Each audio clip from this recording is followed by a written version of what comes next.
নমস্কার, আজকে ছাদে চলে এসেছি, কিছু বেগুন তুলে নিলাম। আর এই গাছগুলোতে টমেটো গাছগুলো বেশ বড় হয়ে গেছে। এইগুলোকে লাঠির সাহায্যে সাপোর্ট দিতে হবে। প্রতিটা গাছকে দেখুন এইভাবে সাপোর্ট দিয়ে দিচ্ছি। টমেটো গাছ কিন্তু অনেকগুলোই এইবারে বসিয়েছি।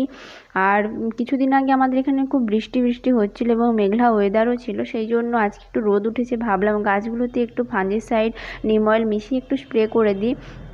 আর যখন রোদের আবহাওয়া থাকবেন, এগুলো না দিয়ে কিন্তু আপনারা সামান্য জল স্প্রে করে রাখবেন, তাহলে দেখবেন পোকামাকড় থেকে আপনাদের গাছগুলোকে আপনারা কিন্তু রক্ষা করতে পারবেন। আর যদি একটু মেঘলা ওয়েদার হয়, এরকম ফাঙ্গিসাইড স্প্রে করে রাখবেন, তাহলে কিন্তু পোকা লাগবে না।